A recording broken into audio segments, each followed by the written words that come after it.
It happened in a flash. 1 second, the courtroom was silent, the judge scribbling notes, the bailiff glancing toward the gallery, and my 8-year-old daughter clutching her sketch pad, feet barely touching the floor of the wooden bench.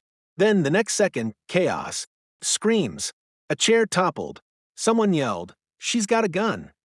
And all I saw was a trembling silver, barrel pointed straight at my daughter's chest.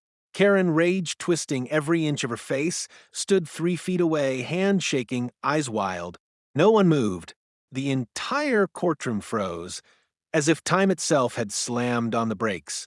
My heart stopped. My body moved before I could think. Instinct. I launched forward, nearly flipping the bench behind me, eyes locked on the gun, on my daughter, on the unthinkable unraveling before us. My daughter's eyes were wide, lips parted, frozen in silent fear. Karen's finger twitched on the trigger. The judge ducked. People screamed. And yet, in the midst of that panic, everything narrowed. I wasn't just a father anymore. Not in that moment. That's when the badge in my pocket and the years of training kicked in. That's when Karen realized who I truly was.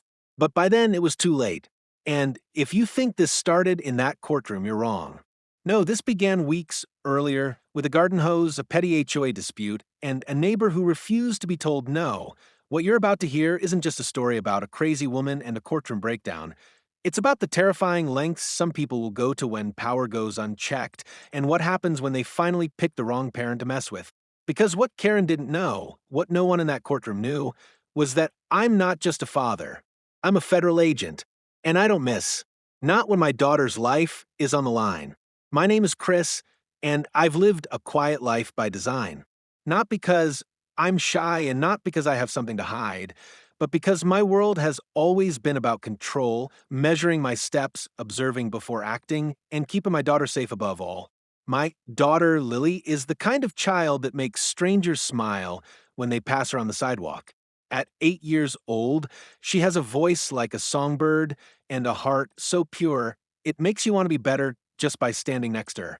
She's the kind of kid who picks dandelions for strangers, who cries if she steps on a bug, and who believes the world is mostly good, because I've made it my mission to protect her from the parts that aren't.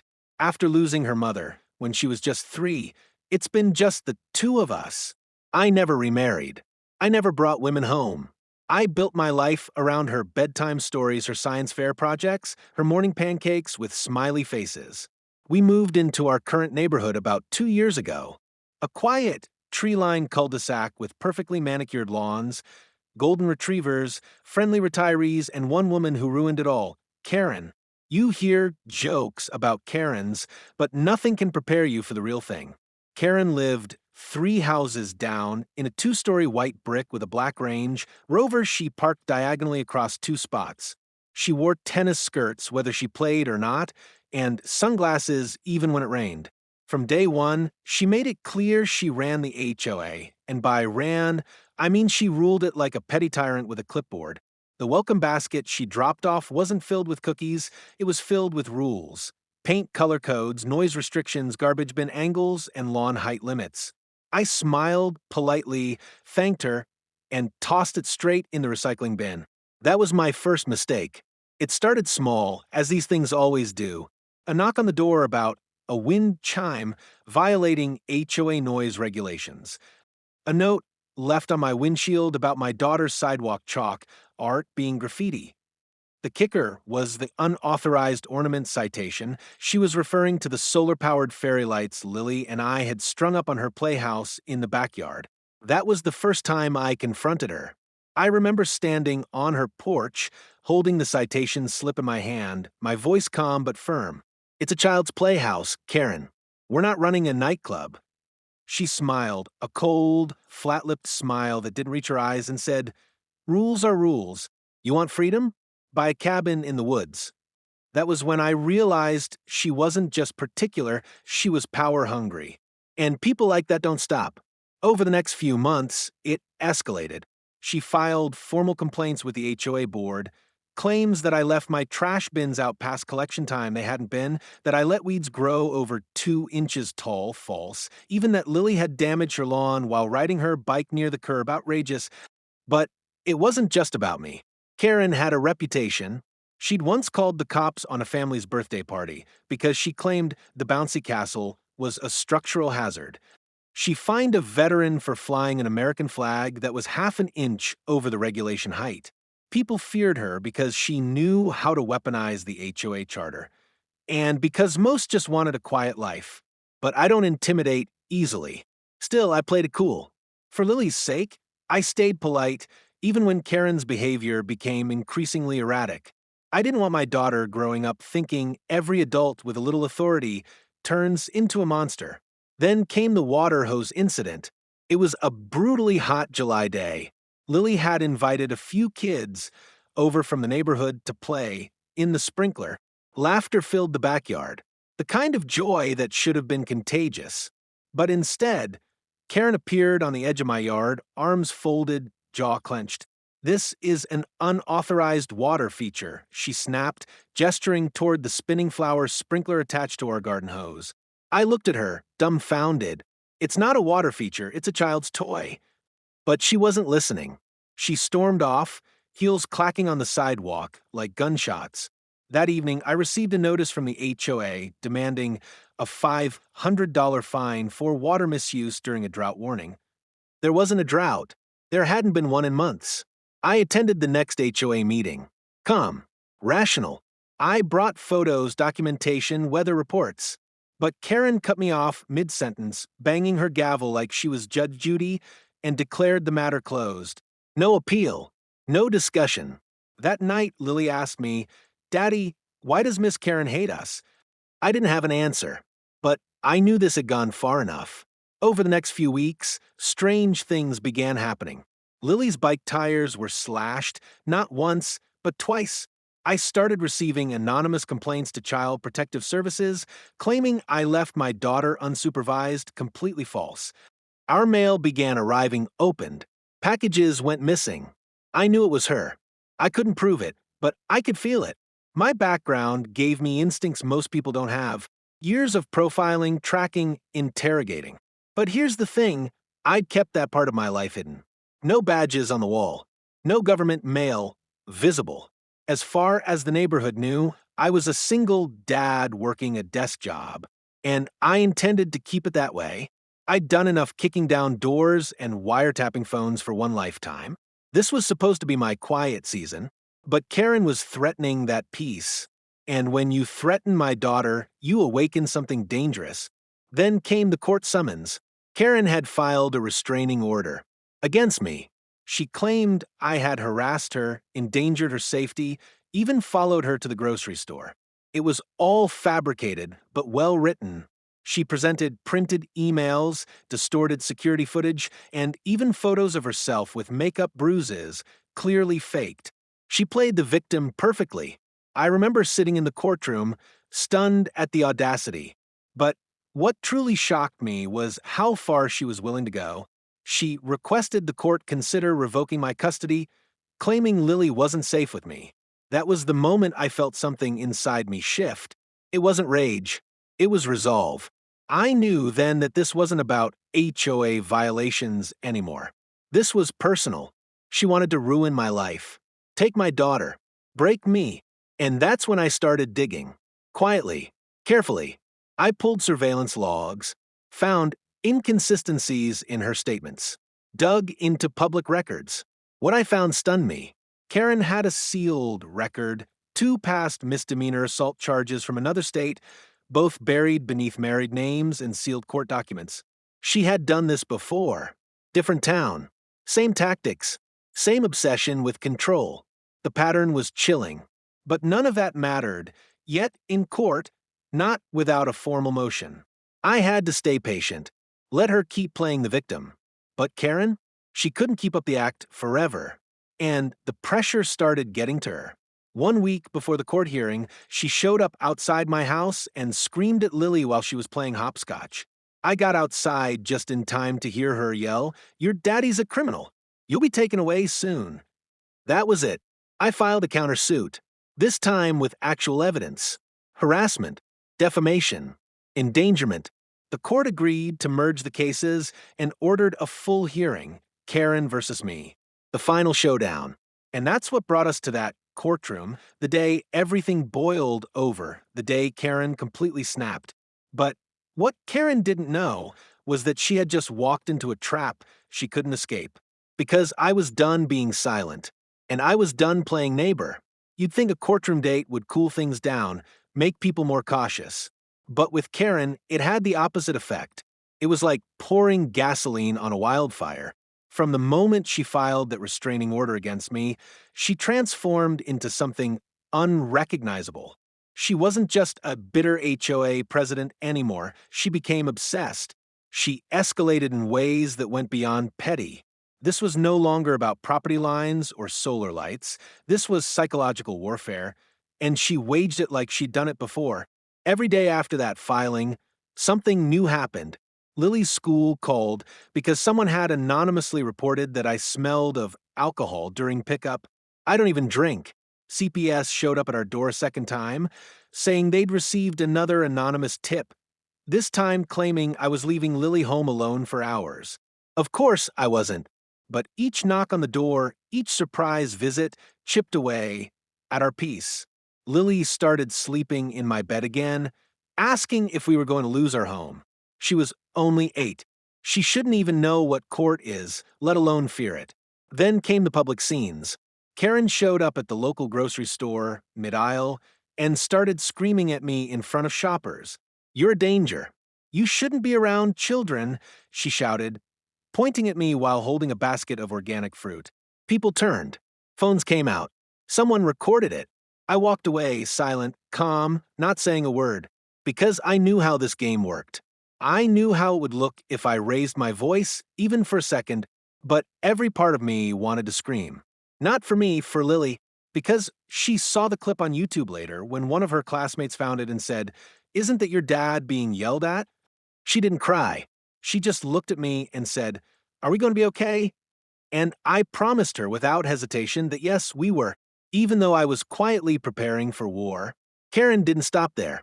She handed out flyers around the neighborhood, actual flyers warning people that I was under investigation, that I was a threat, that concerned parents should avoid contact. She used HOA newsletters to circulate stories about an unstable neighbor. She had clearly studied my routine. She knew when I picked Lily up, when I got groceries, when I jogged. It felt like she was always watching. One night, I stepped out to grab the mail and found a dead bird laid neatly at the foot of my front step. No note, no sign, just a silent message that said everything. That's when I installed the cameras. Not the visible ones, the real ones, the ones I knew how to hide. The ones that wouldn't just record, but log movements, facial matches, vehicle data. Because what Karen didn't know was that I wasn't just some desk jockey. I was federal, deep federal. I had spent most of my adult life working for the FBI, embedded in situations far darker than this. I'd stared down killers. I'd interviewed sociopaths. I'd chased ghosts. But nothing, absolutely nothing, prepared me for the emotional toll of watching your own child be targeted by someone who hides behind laws and fake smiles. And Lily? She started withdrawing, stopped drawing, stopped singing. She began asking if Karen was going to take her away. She stopped going outside altogether. I offered to homeschool her, even considered moving out, but Karen had filed enough formal complaints that the court date was locked. Leaving the neighborhood might have looked like guilt. I couldn't risk that. I had to stay, and I had to gather proof. So I documented everything. Every note, every message, every late-night noise, every stare. I compiled it all into a digital folder with timestamps and metadata. But I never retaliated. Not once. Because if I crossed a line, even slightly, she'd use it. She was counting on it, and I refused to give her that. But Karen's own mind was unraveling faster than I anticipated. A week before the court date, she parked outside our house for 3 hours. Just sat in her car, watching. Lights off. Windows cracked. When I stepped out onto the porch, she sped off, only to return the next night. Then she began following Lily's school bus, slowly tailing it from stop to stop. The bus driver noticed, called me. I filed a police report, but without clear evidence of threat, Nothing was done. Still, I added it to my file. Every entry, every time stamp. The buildup wasn't just about collecting proof anymore. It was about holding myself together until the day I could reveal everything. Then came the hearing. I remember walking into that courthouse like I was walking into enemy territory. Neutral suit, no badge, no reveal, just a father. Lily was holding my hand, small fingers curled into mine, backpack slung over her shoulder with a little purple unicorn dangling from the zipper. I didn't want her there, but Karen had requested her presence. She claimed Lily's testimony would prove emotional trauma. That was the kind of manipulative mind we were dealing with.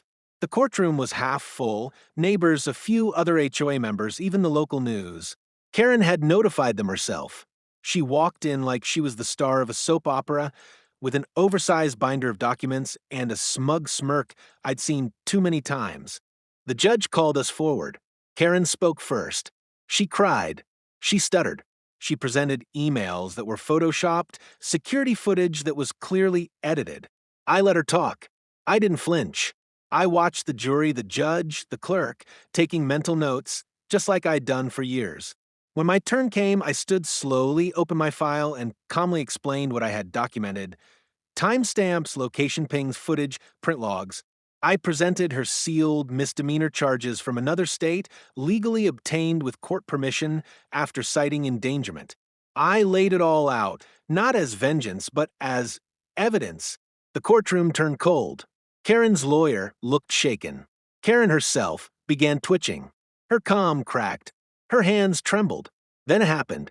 Right as I sat down beside Lily, Karen stood up again, unauthorized, and began yelling. "He's lying. He's a criminal. He's dangerous." The judge ordered her to sit. She didn't. Instead, she reached into her bag. My training kicked in before I even knew what she had. I stood, instantly shielded Lily with my body. Then came the scream. "She's got a gun." Gasps. The courtroom exploded into chaos. Karen had drawn a small silver pistol, pointed it directly at us. Directly at Lily. Time. Stopped. I heard nothing but my own heartbeat. I saw everything in slow motion. Karen's hand shaking. Lily's eyes wide with paralyzed terror. The bailiff frozen. The judge ducking. Everyone scrambling, except me. Because in that moment, I wasn't just a father. I was trained, conditioned, capable. In one swift motion, I moved toward her, arms up but direct, calm but forceful. "Karen, drop the weapon. Now." She hesitated, trembled, still yelling. But that's when I said the words that changed everything. "I'm Special Agent Christopher Rains, Federal Bureau of Investigation. Put the gun down." Her face contorted. The realization hit her like a brick wall. She staggered, confused, like the world was collapsing under her heels. Two more officers lunged. She was disarmed and pinned within seconds. But the echo of that moment, that 1 second where her finger could have twitched the wrong way, lives in my bones forever. I wrapped Lily in my arms. She was shaking. I whispered over and over, "You're safe. You're safe. You're safe." But was she? As Karen was dragged out, screaming incoherently about conspiracies and revenge, the courtroom stared in stunned silence. I revealed my credentials officially. The judge confirmed my statements. The hearing was over. The courtroom was cleared. Karen would be charged not only with endangerment, but attempted assault with a deadly weapon, enhanced due to a child being involved. But no legal outcome could erase the look on Lily's face when she saw a grown woman point a gun at her. That kind of fear doesn't go away with a gavel. It stays. It leaves marks deeper than bruises.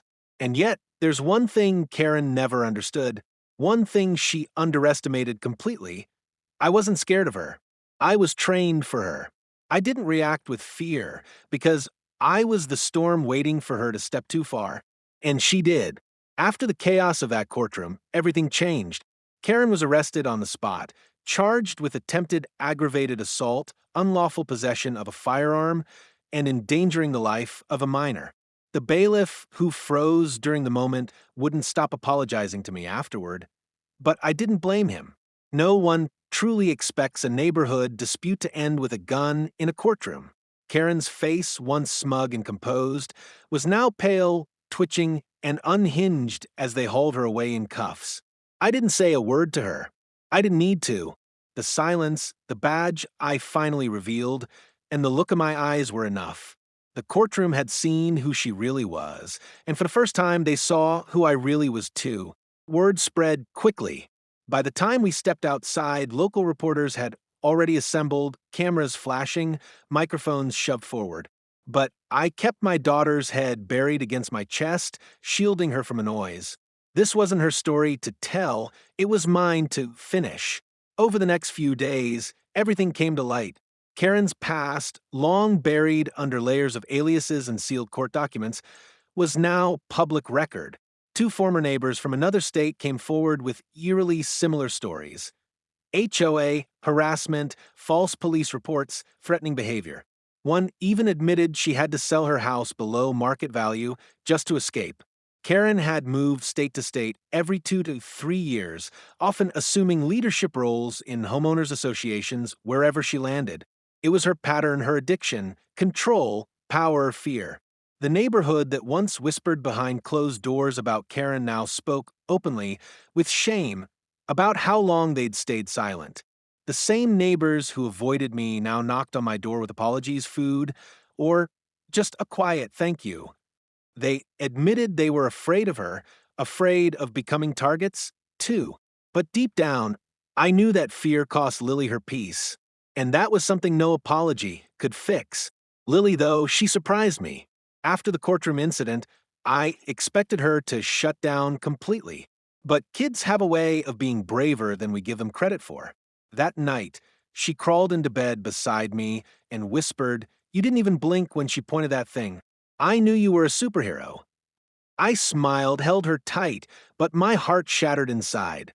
I wasn't a superhero. I was a dad who hadn't seen the storm brewing early enough.